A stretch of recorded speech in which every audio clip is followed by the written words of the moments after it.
Iran और Israel के बीच जो सैन्य संघर्ष और युद्ध की स्थिति है उसमें कई बड़ी खबरें सामने आ रही हैं, जिसमें आपको बता दें कि ईरान ने अब आने वाले वक्त में अमेरिका और इजराइल पर करारा प्रहार करने का मन बना लिया है। एक तरफ आपको बता दें कि अमेरिका पर ईरान का बड़ा यहाँ पर जुबानी हमला है, जिसमें सीधे तौर पर ईरान ने कहा है कि अमेरिका इजराइल को समर्थन दे रहा है, जिसके चलते इजराइल जो मिडल ईस्ट के देश हैं उनमें कत्लेआम मचा रहा है।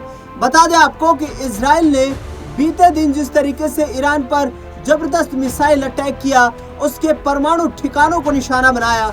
इजराइल के जो सिस्टम थे उन्होंने जिस तरीके से ईरान का इंफ्रास्ट्रक्चर ध्वस्त किया, परमाणु ठिकाने जितने भी वहां पर बनाए जा रहे थे उनको ध्वस्त किया और उसके बाद ईरान बौखला उठा है। बता दें आपको कि इजराइल के इस हमले में ईरान की सेना के करीब 20 कमांडर मारे गए, शीर्ष कमांडर जो कि उनकी सेना के प्रमुख हिस्सा थे। इसके साथ साथ आपको बता दें कि सैकड़ों की संख्या में इस हमले में ईरान के जो सैनिक थे उनके मारे जाने की खबर सामने आई है। लेकिन अब ईरान की तरफ से स्पष्ट कर दिया गया है कि इस घटना का बदला लिया जाएगा, इस पर पलटवार किया जाएगा, यानी कि इजराइल पर हमले की तैयारी अब ईरान कर रहा है। बता दें आपको कि तेल अवीव और तमाम उन जगह पर निशाना साधने की कोशिशें इजराइल में की जा रही हैं जहां पर ईरान की नजरें हैं, और ईरान का सीधे तौर पर कहना है कि इजराइल ने यह हमला किया है, इजराइल ने युद्ध शुरू किया है, लेकिन ईरान अब इस युद्ध को खत्म करेगा। लेकिन इजराइल की तरफ से स्पष्ट तौर पर कहा जा चुका है कि आतंक किसी भी सूरत में बर्दाश्त योग्य नहीं है। बता दें आपको कि फिलिस्तीन के हिस्से में आने वाली, या यूं कहें कि जो गाजा पट्टी जिस पर फिलिस्तीन और इजराइल का यहाँ पर सीधे तौर पर संघर्ष देखने को मिल रहा है, उस गाजा पट्टी में हमास के आतंकवादियों ने अपना ठिकाना लंबे वक्त से बनाया हुआ है।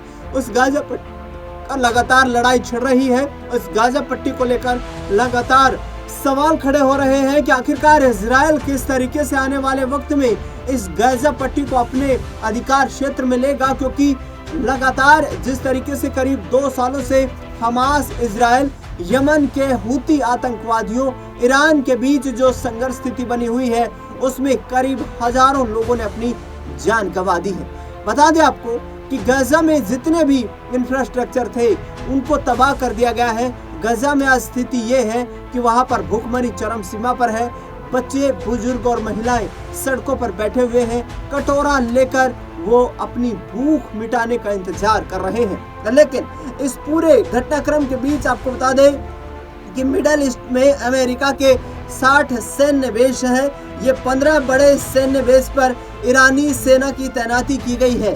बता दें आपको कि मिडल ईस्ट यानी कि अरब कंट्रीज का वो इलाका जहां पर अमेरिका ने अलग अलग देशों में अपने बड़े सैन्य बेस बनाए हुए हैं, उसमें से 15 बड़े सैन्य बेस पर ईरान ने अपनी सेना को तैनात कर दिया है। और इसका सीधा मतलब ये है कि ईरान उन बड़े सैन्य एयरबेस पर, उन सैन्य ठिकानों पर निशाना बनाने वाला है।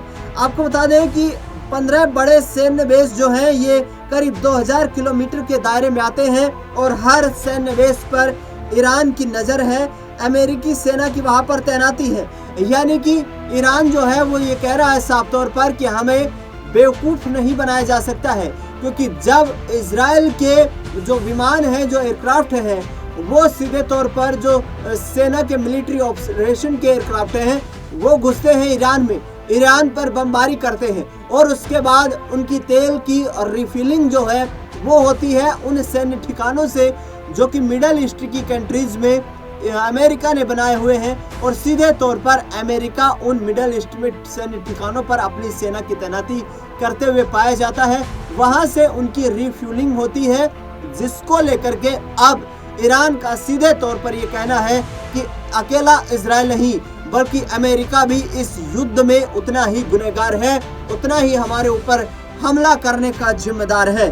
बता दें आपको कि मिडल ईस्ट के देशों में ये जंग काफी तेज हो रही है।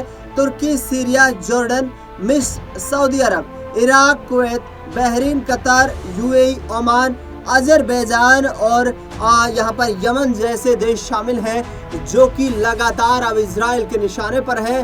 और ये जो 60 सैन्य बेस हैं इनमें से 15 बड़े सैन्य बेस जहां पर हजारों की लाखों की संख्या में अमेरिकी आर्मी की तैनाती है, वो सैन्य बेस यहाँ पर इन बड़े देशों में अरब कंट्रीज में है, जो कि 15 ऐसे करीब बड़े देश हैं जो इजराइल के चारों तरफ बसे हुए हैं और इजराइल लगातार इन्हें अपने दुश्मन देशों की तरह देखता रहा है। आगे बढ़ते हैं और यहाँ पर अरब देशों में अमेरिकी जो दखल के बाद मिडिल ईस्ट में जंग की स्थिति काफी तेज हो गई है। अमेरिका के खिलाफ ईरान ने घोषित युद्ध का ऐलान कर दिया गया है। आपको बता दें कि अमेरिका मिडिल ईस्ट के देशों में सैन्य बेड़े भेज रहा है, यानी कि अमेरिका पर जो ईरान ने अब आरोप लगाया है, जो लांछन लगाया है कि अमेरिका कहीं ना कहीं अप्रत्यक्ष रूप से इजराइल को पीछे से समर्थन दे रहा है और इस युद्ध के पीछे अमेरिका पूरी तरीके से जिम्मेदार है। इस पूरे मामले को देखते हुए अमेरिका ने अब फैसला लिया है कि मिडिल ईस्ट के जो देश हैं उनमें सैन्य बेड़े भेजे जाएं ताकि अमेरिकी सैनिकों को वहां पर किसी तरीके का नुकसान ना हो, जान माल का नुकसान ना हो। अमेरिकी सेना को मिडिल ईस्ट के इन सैन्य ठिकानों पर जहां पर अमेरिका ने सेना को तैनात किया हुआ है, उन सैन्य ठिकानों पर ईरान किसी तरीके का हमला ना कर पाए। बता दें आपको कि ईरान के राष्ट्रपति इब्राहिम रियासी ने सीधे तौर पर कहा है कि ईरान इस हमले का बदला अवश्य लेगा। इस हमले का बदला उस तरीके से लिया जाएगा कि कभी इजराइल ने कल्पना भी नहीं की होगी। दूसरी ओर आपको बता दें कि इजराइल के रक्षा मंत्री ने पूरे देश भर में इस वक्त मिलिट्री इमरजेंसी की घोषणा कर दी है। लोगों में दहशत का माहौल देखने को मिल रहा है। दहशत का माहौल विशेष तौर पर इजराइल के इन आक्रमणकारी तेवर को देखते हुए फिलिस्तीन में देखने को मिल रहा है, गजा में देखने को मिल रहा है, जहां पर लगातार जो है बमबारी की जा रही है इजराइल की तरफ से। और इजराइल का सीधे तौर पर कहना है कि जब तक आतंक को खत्म नहीं कर देंगे हम शांत नहीं बैठेंगे। बता दें आपको कि ये जंग शुरू हुई थी करीब 2 साल पहले। ये जंग शुरू हुई थी हमास के आतंकवादियों और इजराइल के बीच में, लेकिन फिलिस्तीन कूद पड़ा इसमें। फिलिस्तीन ने उसके बाद तमाम मुस्लिम देशों से समर्थन मांगा। उनके समर्थन में करीब 15 से 20 मुस्लिम देश आकर खड़े हो गए, जिनमें से यमन, अजरबैजान, तुर्की और इसके साथ साथ ईरान शामिल है। बता दें आपको कि ईरान ने पहले भी इजराइल पर कई हमले किए हैं, लेकिन इजराइल हमेशा यही कहता रहा कि हमारी लड़ाई आतंकवाद के खिलाफ है। आतंकवाद के खिलाफ जब तक कोई चर्चा नहीं होगी हम युद्ध विराम की स्थिति में नहीं जा सकते हैं। उन्होंने कहा कि हमास ने इजराइल को लगातार खोखला करने की कोशिश की है। दूसरी ओर आपको बता दें कि एक तरफ गजा में समुद्र तट से लगते हुए हमास के आतंकी इजराइल पर लगातार हमला करते हैं, तो दूसरी ओर पूर्वी तट से यहाँ पर यमन में हूती आतंकवादियों ने आतंक मचाया हुआ है। हूती आतंकवादियों ने भी मौका देकर इजराइल को निशाना बनाना शुरू कर दिया है। फिलिस्तीन लगातार ये कह रहा है कि हम अपनी वर्चस्व को बचाने की, हम अपने अस्तित्व को बचाने की लड़ाई लड़ रहे हैं, लेकिन ईरान का कहना है कि अब आतंकवाद पर कोई समझौता नहीं होगा, क्योंकि यहाँ पर कसूर लोगों की जान, जिस तरीके से इजराइल के लोगों की जान हमास के आतंकवादियों ने ली है, वो हमारे लिए काफी दयनीय है। बता दें आपको कि इजराइल के प्रधानमंत्री बेंजामिन नेतन्याहू ने सीधे तौर पर कहा है कि यदि इजराइल के एक भी व्यक्ति की, निर्दोष व्यक्ति की जान जाती है तो इजराइल उसका बदला लेने के लिए यहाँ पर सक्षम है। और सीधे तौर पर उन्होंने ये भी कहा है कि इजराइल को ईरान या फिर यमन और तमाम देशों के, तुर्की के जो हमले हैं उनसे कोई ज़्यादा नुकसान नहीं हो रहा है। इजराइल के सैन्य ठिकानों पर नुकसान न होकर सिविलियन इलाकों को निशाना बनाया जा रहा है। हालांकि आयरन डोम एक ऐसा एंटी बैलिस्टिक मिसाइल सिस्टम है जो कि इजराइल की सीमाओं पर तैनात किया गया है और वो दुश्मनों के हर हमले का मुंहतोड़ जवाब दे रहा है। बता दें आपको कि F-35 जो कि अमेरिकी फाइटर पायलट है, फाइटर एयरक्राफ्ट है, उसे भी ईरान के द्वारा मारे जाने की पुष्टि की गई है।